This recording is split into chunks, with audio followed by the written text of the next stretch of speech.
কোনো মুসলমান যদি কেন্দ্র সরকারকে ভোট দেয় তার ঈমান থাকবে? আমি আওয়াজ শুনতে চাইছি। আমি এটা প্রথম বলেছিলাম, এটাকে কেটে বাদ দিয়ে দিয়েছে, এটা দেয়নি, এই অংশটা দেয়নি। কেন এইটা দিলে এই চিটিংবাজগুলো প্রমাণ করতে পারবে না তো? আব্বাস সিদ্দিকী শুধু টিএমসির বিরুদ্ধে বলে এবং বিজেপির বিরুদ্ধে বলে না কেন? শুনছেন তো নাকি? এরা তো প্রমাণ করতে পারবে না, এই জন্য এই অংশটাকে কেটে বাদ দিয়ে দিয়েছে। তারপরে আমি বলেছি কেন্দ্র সরকারের বিরুদ্ধে আমরা আন্দোলন করব। তোমার ওয়াকফ কালা কানুন মানছি না, মোদী সরকার দূর হাঁটো, কেন্দ্র সরকার দূর হাঁটো, বিজেপি সরকার দূর হাঁটো। আমরা আন্দোলন করব নাকি? এই আন্দোলন করতে গেলে রাজ্য সরকার বলছে আমার বাংলায় চলবে না, দিল্লি চলে যাও, না হয় কেস দেবো, মামলা দেবো, সব থেকে বড় দুশ্মন আমি হব। এবং ভাঙরে 3000-এর উপরে ছেলের কেস দিয়েছে, আরো অনেক জায়গায় দিয়েছে। মুর্শিদাবাদে ওয়াকফের পক্ষে আন্দোলন করতে গিয়ে আজও হাজার হাজার ছেলে জেলে আছে। এই রাজ্যের মমতা সরকার কেস দিয়ে ভরেছে। এ ঠিক করছে না অন্যায় করছে? এ মসজিদের পক্ষে না বিরুদ্ধে? তাহলে এ অন্যায় করছে না নাই করছে? এ ওয়াকফ কালা কানুনকে সাপোর্ট করেছে না করেনি? এ ঠিক করেছে না অন্যায় করেছে? রাসূলুল্লাহর হাদিস বলছেন অন্যায় দেখলে হাত দিয়ে, মুখে বলো, মুখে বলো, যদি হাত দিয়ে রুখতে না পারি মুখ দিয়ে প্রতিবাদ, যদি মুখ দিয়ে প্রতিবাদ করতে না পারি অন্তর থেকে রাজ্য সরকারকে ঘৃণা করে দূরে। তা না করে কোন মুসলমান যদি একে ভোট দেয় তার ঈমান আছে? এটা আমার বাপের কথা বলেছি। আসো মোকাবেলায়, আসো, মুফতি নিয়ে আসো, মাওলানা নিয়ে আসো, মুহাদ্দিস মুফাসসির নিয়ে আসো, ভাড়াটিয়া। যদি আব্বাস সিদ্দিকী ভুল বলে যা শাস্তি দেবে মেনে নেব। কিন্তু আমার মসজিদ, মাদ্রাসা, কবরস্থান, ঈদগাহ, খানকার দুশমনদের বিরুদ্ধে বলবো না, বলবো না। জোরে বলো, বলবো না, বলবো না। এর পক্ষে কতগুলো মুনাফিক মৌলী সাহেব আছে, সব এক জায়গায় হও। আর আলহামদুলিল্লাহ আমি একাই যাব, একাই যাব ইনশাআল্লাহ। মুনাজেরা হবে। অ্যাকচুয়ালি আমি কি বলেছিলাম শোনো। মুসলিম শরীফ আমার নবী পাকের একটা হাদিসের কিতাব, নাম শুনেছো তো? মুসলিম শরীফ। রাসূলের হাদিস কি কেউ যদি অস্বীকার করে সে কাফের থাকে না মুমিন থাকে? যদি কেউ ইয়ারকি করে, টোন টিটকিরি মারে, তুচ্ছ তাচ্ছিল্য করে, সে ঈমান থাকবে? থাকবে না। মুসলিম শরীফের হাদিস, আল্লাহ রাসূল বলছে, মন দিয়ে শোনো ভাইরা, গুনাহগারের মাপ আছে, বেঈমান মুনাফিক কাফেরের মাপ নাই। আল্লাহ নবী মুসলিম শরীফের হাদিসের মধ্যে বলছেন অন্যায় দেখলে হাত দিয়ে রুখে দাও। যদি হাত দিয়ে রুখতে না পারো মুখ দিয়ে প্রতিবাদ করো। আমার আম্মা বোনেরাও শুনবেন, শুনবেন মন দিয়ে। অন্যায় দেখলে হাত দিয়ে বলেন, বলেন, রুখে দাও। যদি হাতে ক্ষমতা না থাকে রাসূল বলছে মুখ দিয়ে প্রতিবাদ করো। যদি মুখে প্রতিবাদ করার ক্ষমতা নাও থাকে অন্তর থেকে ঘৃণা করে দূরে সরে যাও। এইটা বলে রাসূল হাদিসের শেষে বলছেন এই অন্তর থেকে ঘৃণা করা আলামতটা হলো সবথেকে দুর্বল ঈমান। সবথেকে দুর্বল ঈমান।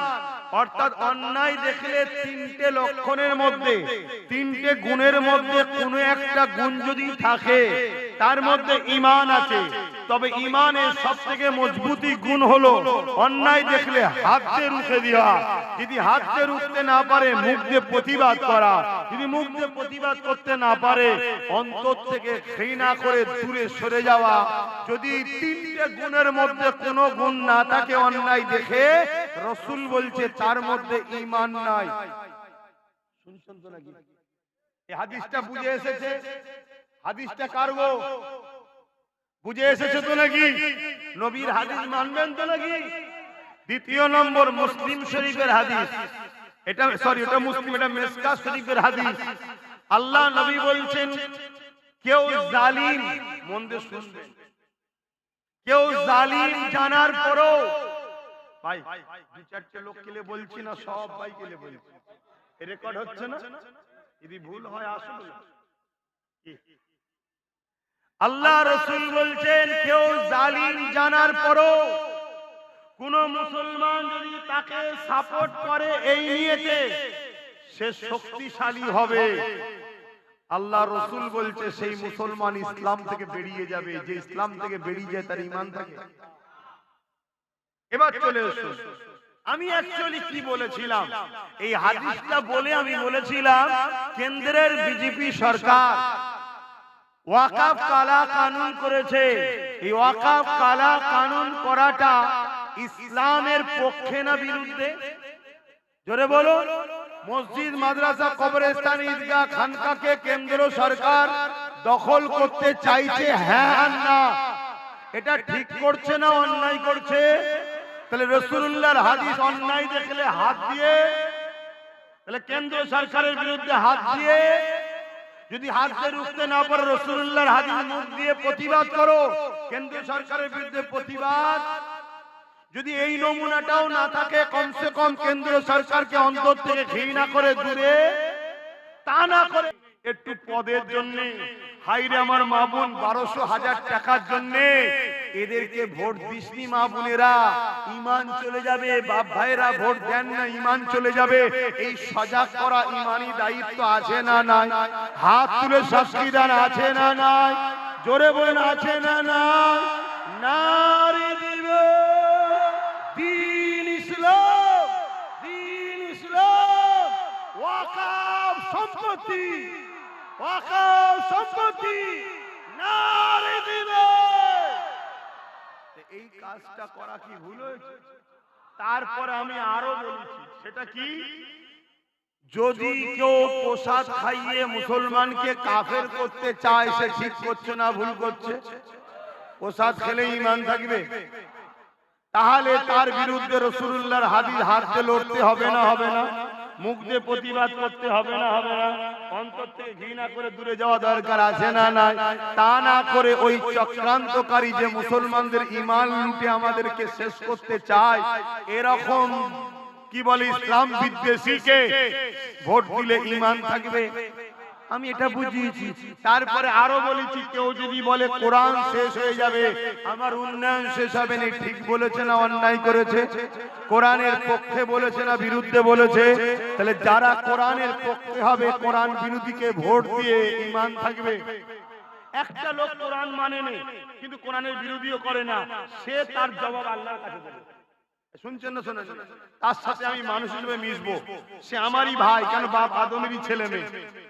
শুনছেন তো নাকি? কিন্তু তুই কোরআন মানিস না, তোর বিষয় তুই বিরোধী করার অধিকার কে দিল? এই কথাগুলো বলেছি। এগুলো বলার পরও আবার আরো একটা কথা বলেছি, কি এর পরও যদি মনে হয় যে সর্বনাশ হয়ে গেছে, ক্ষতি হবে, তাহলে ওকে ক্ষমা চাইতে বল। আগে আগে মমতাকে বল যে আমার ভুল হয়ে গেছে, আমাকে ক্ষমা করে দাও। তাহলে আমি জলসায় এসে এসব কথা বলবো না, সেই জনসভায় এসে বলবো। শুনছেন তো নাকি?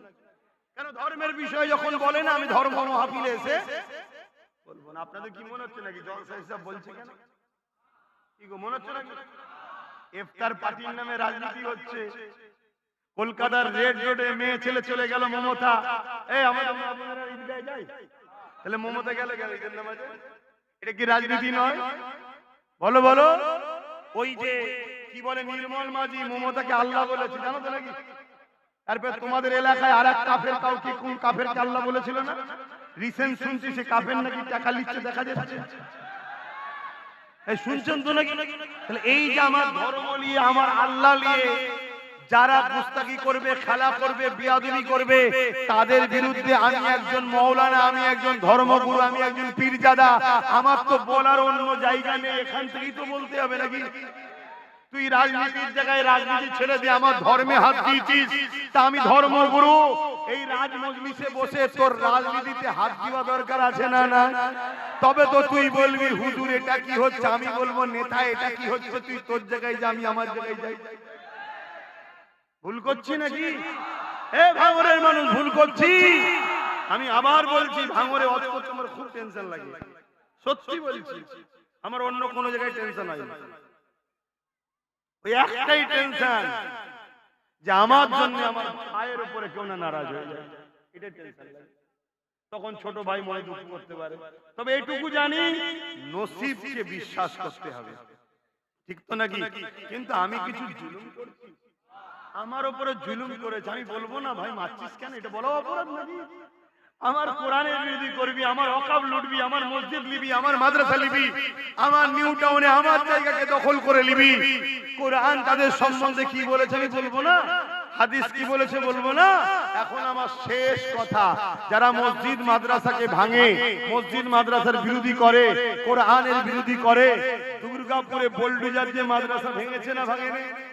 বলেছে মাদ্রাসার বাচ্চাদেরকে মিড ডে মিল দেবো না, রাস্তার কুকুরের বাচ্চাকে মিড ডে মিল দেবো, রাজ্য সরকার বলেছে না বলেনি? এই সবগুলো কথাকে নিয়ে আমি এক কথাই উত্তর চাইছি, কেন্দ্র সরকার জালিম না জালিম নয়? কারা কারা বলছেন জালিম একটু হাত তুলে সাক্ষী দেন, হাত লম্বা করে তুলবেন। কেউ হাত তুলতে বাকি আছে কি একটু দেখেন, কেউ হাত তুলতে বাকি আছে কি দেখেন। কেউ বাকি থাকলে তার সঙ্গে ঝগড়া করবেন না, শুধু চিনে নেবেন যে এক গাদ্দার আমাদের নয়। কেন কেন্দ্র সরকারকে যে জালিম মানতে অসুবিধা হয়, সে কি আমাদের ভাই? জোরে বলেন আমাদের। হাত লম্বা করে তুলে বলুন কেন্দ্র সরকার জালিম হ্যাঁ কি না? যে মসজিদ ভাঙে সে জালিম নয়, যে কোরআনের বিরোধী করে সে জালিম নয়, যে মাদ্রাসা মিটাই সে জালিম নয়? অবশ্যই জালিম। হাত নামান, হাত নামান। এবারে দ্বিতীয় প্রশ্ন, রাজ্য সরকার জালিম না জালিম নয়? কারা কারা বলছেন জালিম হাত তুলে দেখান, হাত তুলে দেখান। আবার একবার দেখেলেন কেউ তুলতে বাকি আছে কি, কেউ তুলতে বাকি আছে কি দেখেলেন? দেখলে ঝগড়া করবেন না, ঝগড়ার পক্ষে আমরা নয়, শুধু জেনে নেব এ আমাদের নয়। হাত নামান। রাসূলুল্লাহর হাদিস মেসকা শরীফের কি বললাম, কোন মুসলমান যদি জালিমকে জানার পরও তাকে শক্তিশালী করার জন্য সাথ দেয়, সে মুসলমান ইসলাম থেকে বেরিয়ে যাবে। রাসূলুল্লাহর হাদিস। কেন্দ্র সরকার জালিম, কেউ যদি ভোট দেয় শক্তিশালী করার জন্যই দিচ্ছে তো ইসলাম থেকে বেরোবে না বেরোবে না? রাজ্য সরকার জালিম, একেও যদি কেউ ভোট দেয় শক্তিশালী করার জন্যই দিচ্ছে তো, তাহলে সে ইসলাম থেকে বেরিয়ে যাবে না যাবে না? যে ইসলাম থেকে বেরিয়ে যায় তার ঈমান থাকবে। এগুলো তো হাদিস থেকে দিলাম, সময় একটু কাছে আসুন, বেঁচে থাকলে কোরআন থেকে দলিল দেব। আম্মা বিনিআমাতি রাব্বিকা ফাহাদি, আল্লাহ শুকরিয়া আদায় করে বলছি, এ তো হাদিস থেকে দিলাম। একটু কাছে এসো, কোরআন থেকে দলিল দেব যে এদেরকে সাপোর্ট করলে ঈমান থাকবে না, ইনশাআল্লাহ দলিল দেব। এবারে এই বক্তব্যটাকে কেটে কোন একটা মুরব্বির সঙ্গে এই বক্তব্যটাকে জুড়েছে, জুড়ে বলছে দেখো ইনি বলছে হারাম, উনি বলছে চলবে। উনি তো ঠিকই বলেছে চলবে, আর আমিও বলছি কি বলছি। উনি চলবে কখন বলেছিল? যখন বলেছিল 10,000 মাদ্রাসা দেবো। উনি চলবে কখন বলেছিল? যখন বলেছিল ফুরফুরায় রেল হবে। উনি বলেছিল কখন? যখন মানুষের ভালো কথা বলেছিল, তখন মুখোশ ছিল মমতার মুখে, এখন মুখোশ উঠে গিয়ে বেরিয়ে পড়েছে, একে আর সাথ দেওয়া যাবে? এবারে শীতকালের অনিলে গরমকালে ঝুললে হয়? 10 বছর আগের কথা এখন ঝুললে হবে? কথা মাথায় ঢুকছে না? ঢোকে না। এই মুরব্বি মুরব্বির সম্মান করতে হবে, কে বলেছে করব না? কিন্তু তিনি তো এখন বলেন, তিনি তো ভালো যখন ছিল ভালোকে ভালো বলেছে। আচ্ছা আমি যদি আপনাকে, কেউ যদি কোনো মুসলমান যদি আপনাকে সালাম দেয় বা আমাকে সালাম দেয়, আমি জবাব দেবো না দেবো না? কালকে যদি সে ইসলাম ছেড়ে দেয়, আর সালাম দিলে জবাব দিয়ে যাবে? তাহলে যখন ভালো কথা বলেছিল লোককে ভালো বলেছে, আর যখন আজকে পেতনিকে চিনতে পেরে গেছে আর ভালো বলা যাবে? এখন আমার শেষ কথা, ওয়াকফকে কারা বাঁচাতে চান একটু হাত তুলে দেখান। মারহাবা মারহাবা, নারে তাকবীর, নারে তাকবীর। এখানে একটা নামাজ হবে, আর 10 মিনিট বলবো, তারপরে নামাজ পড়াবো। কথা বুঝে আসছে? 10 মিনিট বলে নামাজ হবে। তাহলে ওয়াকফকে বাঁচাতে চান সত্যি তো? তা যে রাস্তায় আমার ওয়াকফকে নিয়েছে, এই রাস্তাটার নাম কি? রাজ শক্তি। যে পাওয়ারে লিখি, পাওয়ারটার নাম কি? তাহলে রাজ পাওয়ার দখল করেই তো কাটতে হবে নাকি? জোরে বলে। তাহলে আজকে বলো, দিদি মুদি ওয়াকফের পক্ষে না বিরুদ্ধে? দিদি মুদি ওয়াকফকে বাঁচাতে চাইছে না মিটাতে চাইছে? মিটাতে চাইছে। আর নওশাদ সিদ্দিকী ওয়াকফকে বাঁচাতে চাইছে না মিটাতে চাইছে? তাই তো সুপ্রিম কোর্টে নওশাদ কেস করেছে, দিদি মুদি করেনি। তাহলে সত্যি যদি ওয়াকফকে বাঁচাতে চান, নওশাদের হাতকে শক্ত করা দরকার আছে না নাই? হাত তুলে বলুন দরকার আছে না নাই? হাত তুলে বলুন দরকার আছে না নাই? আমি ধর্মগুরু, আমার ধর্মের পক্ষে যে থাকবে আমি তাকে সাপোর্ট করব। এটা কোন রাজনীতির মিটিং নয়। আমি ধর্মগুরু হিসাবে, সে আমার মসজিদের জন্য কেস করছে, একজন ধর্মগুরু হিসাবে তার পক্ষে প্রচারের দরকার আছে না নাই? তাকে সাপোর্টের দরকার আছে না নাই? তাই আমি সাপোর্ট করলাম, আপনারাও সাপোর্ট করবেন। হাত তুলে দেখান করবেন, হাত তুলে দেখান করবেন। আল্লাহ কবুল করে, বলুন আমিন। তার সাথে যদি আরো 20-30টা যদি জোর দেয়, শক্তি বাড়বে না কমবে? ইনশাআল্লাহ সামনের দিন আল্লাহ চাইলে বাড়বে। তো যাই হোক, আর কথা নয়, এখন একটু ছোট্ট করে ধ্বংস হয়ে যাবে। কোন সুবিধা অসুবিধা হলে আমার কাছে যাবেন জুম্মার দিনে। ভিড় থাকি, কথা বলার সময় যদি বেশি না দিতে পারি, লিখিত নিয়ে যাবেন, জমা দেবেন, ফোন নাম্বার দেবেন। আমি আপনার সঙ্গে ফোনে কথা বলে কি সমস্যা সমাধান করা যায় দেখবো ইনশাআল্লাহ। বড় ভাইয়ের মতো, ছেলের মতো বাপেদেরকে বলে যাচ্ছি, মায়েদের বলে যাচ্ছি, আর বড় ভাইয়ের মতো ভাই বোনেদের বলে যাচ্ছি। আখরি জামানা।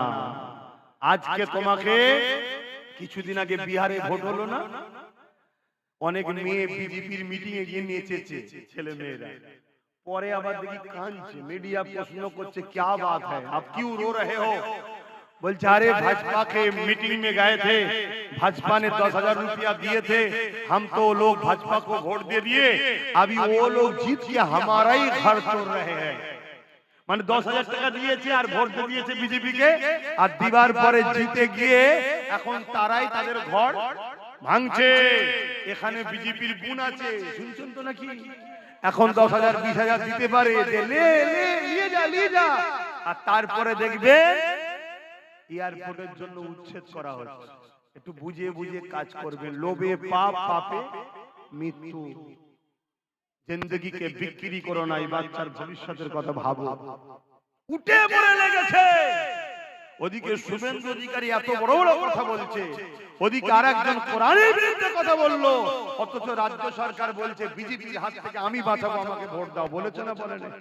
আজকে সেই বিজেপির নেতা আমার কোরআনের বিরুদ্ধে বলছে, আমার ইসলামের বিরুদ্ধে বলছে, আমার মুসলিম জাতিকে দিনরাত গালিগালাজ করছে। ধরেছে আর অকাবেল্লি আন্দোলন করতে গেছে, ধরে জেলে দিচ্ছে। তাহলে ভাবতে হবে, এর মুখ আর মুখোশ দুটো এক নয়। হাতির দাঁত দেখাবার আলাদা, চিবাবার আলাদা। বাপ ভাইরা, আমি জানি আপনারা জ্ঞানী গুণী এবং সজাগ মানুষ। কেন কলকাতা শহরতলির এলাকার মানুষ, আপনারা অনেক ঘাট খেয়ে ঝাড় খেয়ে আপনারা সজাগ হয়ে গেছেন। কেন ভাঙরকে অনেকবার কখনো জমি অধিগ্রহণ করে শিল্পইটা সিটা করার, কখনো রাস্তার বিছখানে খাল কেটে দিয়া, যা পেরেছে তাই করেছে। শুধু একটাই কারণ, এখানে ইমানদার মুসলমানের সংখ্যা বেশি। শুধু মুসলমান নয়, ইমানদার মুসলমানের সংখ্যা বেশি। তাই আপনাদেরকে বলবো, আপনারা খুব সাবধানে একটু চলবেন। আমি যেটা বললাম কথাগুলো শুনেছেন তো, একটু ভাববেন। ভেবে যদি মনে হয় আপনার সিদ্দিকী ঠিক বলছে, মজবুত হয়ে থাকবেন। কথা ক্লিয়ার? কাউকে আমি জোর করেছি, কাউকে হুমকি দিয়েছি, কাউকে কোন রকম ভাবে ইসলাম বিরোধী কোনো কথা শিখিয়েছি? কিন্তু ইসলাম বিরোধীদের বিরুদ্ধে বলেছি, বলার অধিকার আছে না নাই? বাস, কথা শেষ। এখন দোয়া চাওয়া হবে, দোয়া হবে। রাত্রিরে মাহফিল আছে, কথা বুঝে আসছে? তারপরে আপনি নামাজ পড়াবেন, আগিয়ে যান। আল্লাহুম্মা আমিন। আয় আল্লাহ, হাবিবের খাতির রহমত করে দয়া করে হাত তুলেছি আপনার কাছে। আল্লাহ আল্লাহ, এই ভাঙরের মাটিতে সুলতান আসগর আলী হুজুরের মাটি, আল্লাহ আপনার রুহানি আওলাদ, দাদা হুজুরের রুহানি আওলাদদের নিয়ে হাত তুলেছি। আল্লাহ আল্লাহ, চারিদিকে ফিতনা ফাসাদের মধ্যে দিও আমার ভাইয়েরা, মায়েরা, বোনেরা, বাপেরা এই মাহফিলটা করলো। আল্লাহ এই মাহফিলকে আপনি কবুল করবেন। আল্লাহ এই মাহফিলে যে যা এসেছে, পড়েছে, বসেছে, আমি যা কিছু বলেছি বলা আমাদের ভুল ভ্রান্তি মাফ করে দিন। আল্লাহ রহমত করে মেহেরবানি করে কিছু সওয়াব দান। দয়ান নবী, নূর নবী, হায়াতুন নবী, শাফাআতুন নবী, কামলি ওয়ালা দরবারে নজরানা হিসেবে সওয়াবটুকু পৌঁছে দিন। হুজুর আব্বা জান আম্মা জান পরিবার সাহাবা সাহাবিয়া হুজুরদের রূহের সব পৌঁছে দিন চার পিরানে বেচার ইমাম হুজুরদের রূহ পাকে সব পৌঁছে দিন সুলতানে হিন্দ গরিবে নওয়াজ খাজা মুঈনুদ্দিন আজমি রূহ পাকে সব পৌঁছে দিন হে আল্লাহ আমাদের প্রত্যেক বাপ কুল মা কুল দাদু কুল দাদি কুল নানা কুল নানি কুল সমস্ত মুরব্বিদের পীর জবানার মুসাদ্দেদ দাদা হুজুর পাকে সব পৌঁছে দিন দাদা পীরের পাঁচ কলিজার টুকরা খলিফা হুজুরদের রূহে সব পৌঁছে দিন এই ভাঙরের জমিনকে ধন্য করে শুয়ে আছে সুলতান সৈয়দ আসগর আলী হুজুর পাকে সব পৌঁছে দিন হারওয়ার পীর আব্বাস আলী ওরা হুজুর পাকে সব পৌঁছে দিন ক্যানিংয়ে আল্লাহ খতিয়ারিতে শুয়ে আছে আল্লাহ গাজী সাহেব হুজুর পাকে সব পৌঁছে দিন ক্যানিংয়ে মস্তান মঞ্জিল হুজুর পাকে সব পৌঁছে দিন বসিরহাটের বড় মৌলানা হুজুর পাকে সব পৌঁছে দিন আয় আল্লাহ আমার মুজাদ্দিদ জামানের আওলাদ যারা চলে গেছে তিনাদের রূহের সব পৌঁছে দিন যারা বেঁচে আছেন এই হায়াত দারাজ করুন দাদা পীরের সিলসিলার আওলাদ আলেম উলামা সবার মধ্যে মিল মোহাব্বত দিন যারা ইদিক উদিক হয়ে যাচ্ছে আল্লাহ হিদায়াত দান করুন আয় আল্লাহ দয়াময় দয়া করে তামাম বিশ্বে মুমিন মুসলমান নরনারীদের জান মাল ইবাদত করুন হে আল্লাহ আমার ভারতের মুমিন মুসলমানদের জান মাল ইবাদত করুন হে আল্লাহ দয়াময় দয়া করে মেহেরবানি করে আমার হিন্দুস্তানের জমিনে আপনি শান্তি দান আমার দেশের হিন্দুদের ভালো রাখেন আমার দেশের আদিবাসী দলিত সাঁওতাল বাগদিদের ভালো রাখেন আমার দেশের মতুয়াদেরকেও ভালো রাখেন হে আল্লাহ যারা মানব রূপে পশু রয়েছে জালিম রয়েছে আল্লাহ তাদেরকে আপনি ধ্বংস করে দিন আল্লাহ প্রতিটা মানব প্রেমিক মানুষের মধ্যে মিল মহব্বত দেন আল্লাহ আমার দেশের সেনাবাহিনী পুলিশ বাহিনী বিএসএফ বাহিনী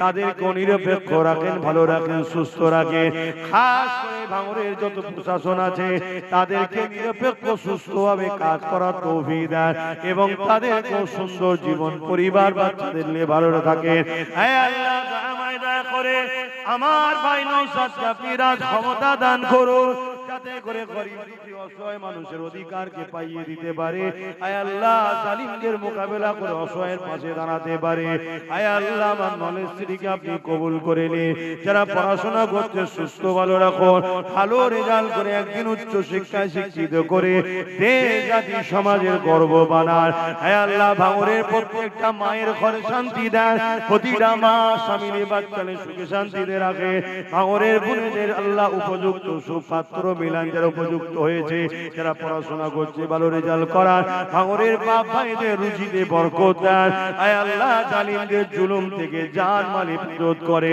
প্রতিটা বাড়িতে আপনি শান্তি দেন আল্লাহ যেসব মুসলিম ভাইরা এখনো আল্লাহ দূরে আছে এই জালিম হুকুমতদের সঙ্গে মিশে আছে আল্লাহ তাদেরকে হিদায়াত দিন পরিবর্তন হওয়ার তৌফিক দিন আর যেগুলো পরিবর্তন হবার নয় আল্লাহ আমাদের রাস্তার কাঁটাগুলো পরিষ্কার করে দেয় আয় আল্লাহ আপনার কাছে সাহায্য চাইছি আল্লাহ আমরা বড় দুর্বল বড় কমজোর তুই বড় শক্তির বিরুদ্ধে লড়াই আপনার সাহায্য ছাড়া কি করে হবে আল্লাহ আল্লাহ মুনাফিক যে কাঁটা গুলো আছে ওই কাঁটা গুলোকে আপনি পরিষ্কার করে দেন দুশ্মন প্রকাশ্য যদি শক্তিশালী হোক আল্লাহ বিজয় হওয়াটা সম্ভব কিন্তু ভেতরে যে গাদ্দার গুণ আছে এই গাদ্দার গুণকে হিদায়াত দিন হিদায়াত দিন হিদায়াত দিন যদি হিদায়াত কপালে না থাকে আপনার হাবিবের রাস্তা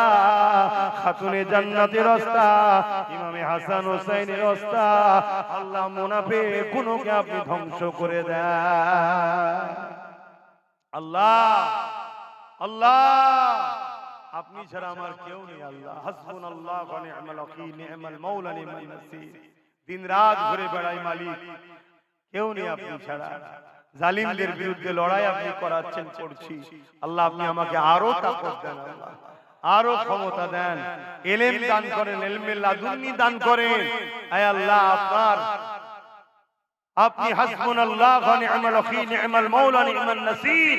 আমি শুধু আপনার কাছে সাহায্য চাই, আপনি আমার জন্য যথেষ্ট আল্লাহ। আয় আল্লাহ, ভাঙরে যতগুলো ভাই জালিমদের বিরুদ্ধে লড়াই করতে গিয়ে ইন্তেকাল হয়েছে, আল্লাহ তাদেরকে আখিরাতে উঁচু মাকাম দান করবেন। তাদের মা বাপের কলিজা, পরিবারের সন্তানদের কলিজাতে শান্তি দেবেন, নসিব বড় করবেন। আল্লাহ আপনি যথেষ্ট আল্লাহ। আল্লাহ আপনি তো সবথেকে বড় গার্জিয়ান, সবথেকে বড় অভিভাবক তো আপনি আল্লাহ। আল্লাহ আল্লাহ আপনি ন্যায়ের পক্ষে আমাদেরকে কামিয়াবি দান করুন আল্লাহ। আল্লাহ আমার মা বাবা, ভাই বোন, স্ত্রী, বাচ্চা সকলের উপর দয়া করেন আল্লাহ। আলেম উলামা ভাই, ইমাম ভাই, সবার মধ্যে মিল মুহাব্বত আল্লাহ ওয়াকাফের দুশমনদের ধ্বংস করে দিন আল্লাহ। আমার দেশ ও রাজ্যকে জালিমদের হাত থেকে হেফাজত করুন আল্লাহ। যেসব ভাইরা আল্লাহ ঋণগ্রস্ত আছে, ঋণ থেকে মুক্তি দান করুন। নামাজের জন্য দোয়া চাইছি, প্রত্যেকের মনের আশাকে কবুল করবেন।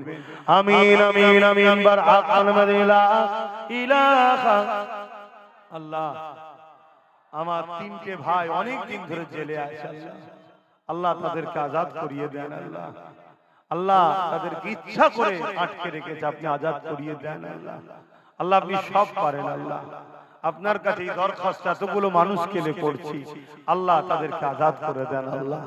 আল্লাহ তাদেরকে আজাদ করে দেন আল্লাহ। আল্লাহ আজাদ করে দেন আল্লাহ। তাদেরকে ন্যায়ের পক্ষে লড়াইয়ের আরো উৎসাহী, আরো শক্তি দান করেন আল্লাহ।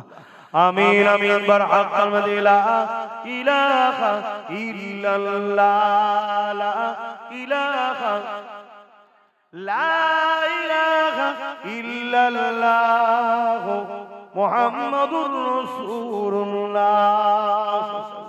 আসসালামু আলাইকুম। আপনারা আমাকে সালাম দেন। দোয়া করব, তার আগে একটু সালাম করব। ইয়া নবী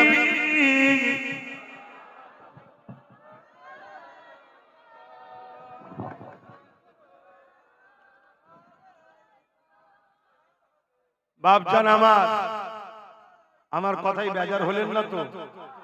আচ্ছা বলুন, মুসলমানের ছেলে যত বড়ই ভুল করুক, গুনাহগার হোক, ইসলামের কি দুশমন হতে পারে? জোরে বলে। তাহলে ইসলামের দুশমন যখন কোন মুসলমানের ছেলেকে দেখবেন, তাহলে জানবেন তার মধ্যে দুটোর মধ্যে যে কোনো একটা লক্ষণ আছে। হয় সে ইসলাম থেকে বেরিয়ে গেছে, মুসলমান সেজে আছে, আর নচেত তার গোড়াতে গন্ডগোল হয়েছে। গোড়া পর্যন্ত নাকি জমিন আমাদের ছিল, চাষ অন্যজন করে দিয়েছে, বাকিটা সব বুঝে নিচ্ছেন। কেন মুসলমানের বেটা কখনো যাই করে মদ খেয়েছে, গান শুনেছে, চুরি করে ফেলেছে, মারপিট করেছে, এই সব গুনাহ করলে করেছে, আল্লাহ তাকে মাফ করুক। মুসলমানের বেটা কখনো ইসলামের দুশমন হতে পারে না। কি গো, আমার কথা কি একমত তো নাকি? আর যদি এরপরও দেখো যে মুসলমানের বেটা ইসলামের দুশমন ও দুশমনদের ঘরে শক্তিশালী করছে, তাহলে এই দুটোর মধ্যে যে কোনো একটা হয়, সেই ইসলাম ছেড়ে দিয়ে মুসলমান সেজে আছে, আমাদেরকে ধোঁকা দিচ্ছে, আর নচেত তার একেবারে মূল গোড়াতেই গন্ডগোল। কথা বুঝে আসছে তো নাকি? আসেন, আর এই কথার পিছনে কোরআনের দলিল আছে, আমি গল্প বলছি না। সূরা কালাম মাওলানাদেরকে জিজ্ঞেস করে নেবে। খালিদ বিন মুগীরা আল্লাহ আয়াত নাযিল করেছে না করে না? সব দলিলের কথা বলছি, অত সহজ নয়, ঘাটাও নি বাপ। যদি দম থেকে আসো, দলিল দেখবে, মোহরি নিয়ে আসো, দলিল দেখাবো। মোহরি তো দলিল বোঝে নাকি? ইয়া নবী সালাম, ইয়া রাসূল, ইয়া হাবিব সালাম, সালাওয়াতুল্লাহ। কঠিন হাসরের দিনে আমার মা বোন আর বাসা এক জায়গায় হয়েছেন কেন? মা বোনরা সরে যান, এক কমিটিগুলো খেয়াল করবে, এটা ধর্মসভা। মা বোনেরা পিছিয়ে যান, আপনারা আপনাদের জায়গায় যান। কঠিন হাসরের দিনে কি আছে মোদের কপালে, গুনাহগার উম্মাত আপনার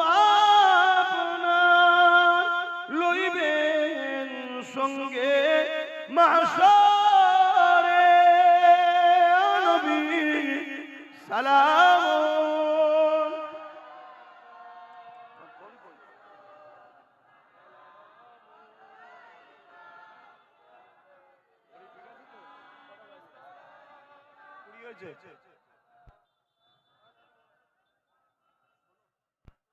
সকলে বসেন ভাই, নামাজের জন্য ছোট করব, সকলে বসেন।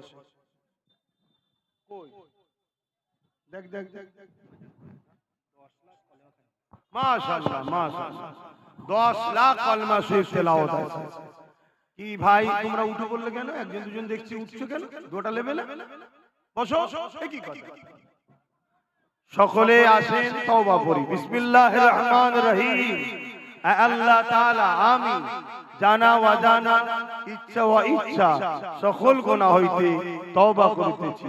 আস্তাগফিরুল্লাহ রাব্বি মিন কুল্লি যামবি ওয়া আতুবু ইলাইহি।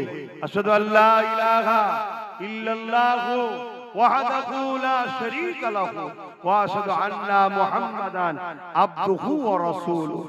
লা ইলাহা ইল্লাল্লাহ মুহাম্মাদুর রাসূলুল্লাহ সাল্লাল্লাহু আলাইহি ওয়াসাল্লাম। নিজেদের মধ্যে কোনো মতনৈক্য করবেন না, নিজেদের মধ্যে কোনো মতনৈক্য করবেন না। দুটো সাইড, একটা শয়তানের দিক, একটা রহমানের দিক। অতএব কঠিন পরিস্থিতি, মতনৈক্য করে কোন শয়তানের দিকে যাবে?